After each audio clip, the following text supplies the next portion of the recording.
Welcome back, my fellow scholars of the sacred and admirers of divine algebra. Today we're going to talk about something that's so obvious, it might as well be written in the clouds. God's hand in Bitcoin. And why, no joke, the only way tyranny can survive is if they ban math itself. I'm not even kidding. That's right. The powers that be are sweating bullets right now because they've realized that the ultimate key to freedom is hidden into your high school algebra textbook. Who knew solving for X was going to be the thing that topples tyrants?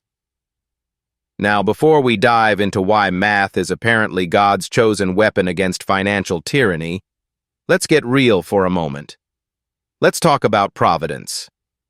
You know, that thing where God plans stuff out perfectly while we mere mortals are down here stumbling around, bumping into walls like, where did I put my wallet? Spoiler alert, if your wallet was Bitcoin, you'd never lose it because it's immortal, just like God's will. Check this out. The Lord sets the prisoners free. Coincidence? I don't think so. Financial prisoners, people trapped by debt, inflation, and the never-ending monopoly game of fiat money are being set free by, you guessed it, Bitcoin. You see, God had enough of the central bankers and their shenanigans, so he gave us math to break free. No more chains, no more funny money, just solid cryptography and decentralized power. Hallelujah, right? Now, what makes Bitcoin special? Simple. Math. Bitcoin's entire foundation is based on numbers. Private keys, public keys, all those delicious cryptographic algorithms. It's basically the gospel of mathematics. And let me tell you something. You can ban Bitcoin exchanges, you can block websites, but unless you can ban math itself, you're just playing a losing game. Imagine trying to outlaw addition. Sorry, kids, subtraction is now illegal. You'll have to guess how many apples are left. Tyranny can't survive in a world where math runs the show. That's like trying to outlaw breathing. The fools who fight against math are like the fools who fight against nature. And we all know how that turns out. Look at this. As a dog returns to its vomit, so a fool repeats his folly. I love it. Every time some government tries to control Bitcoin, it's like watching them run in slow motion right back to their pile of financial vomit. They're like, oh, maybe this time if we print even more money, everything will be fine. Newsflash. It never ends well. Fiat currency is their vomit, and they just keep going back to it.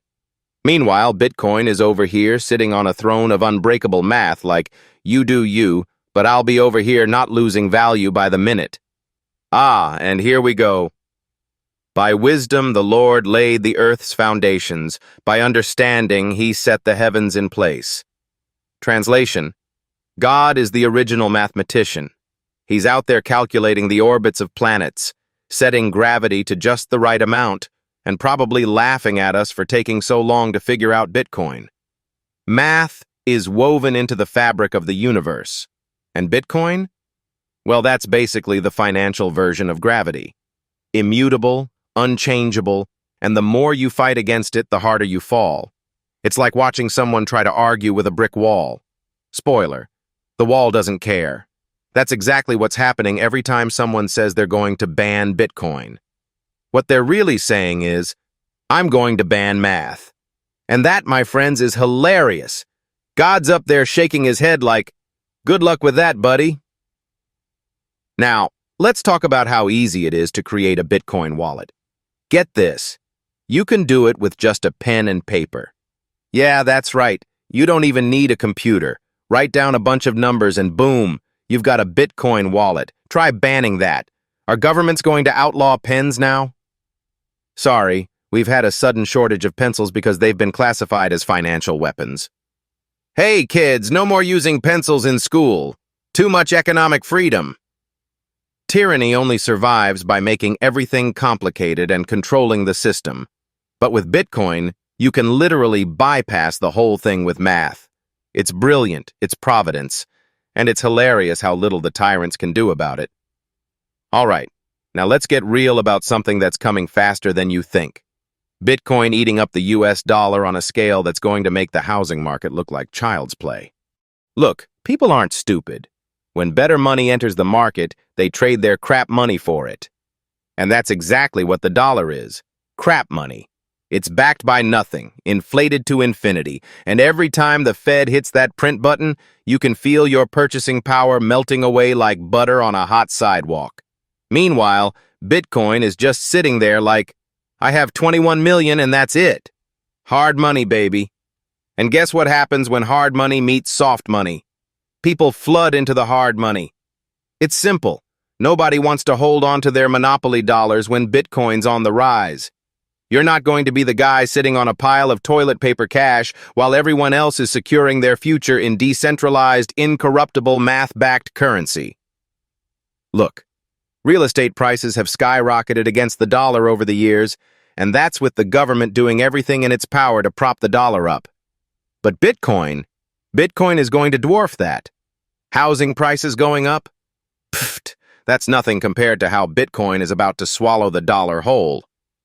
People are already trading in their fiat for Bitcoin because they know, just like you trade a leaky boat for a yacht, you swap garbage currency for sound money when it comes knocking. And Bitcoin?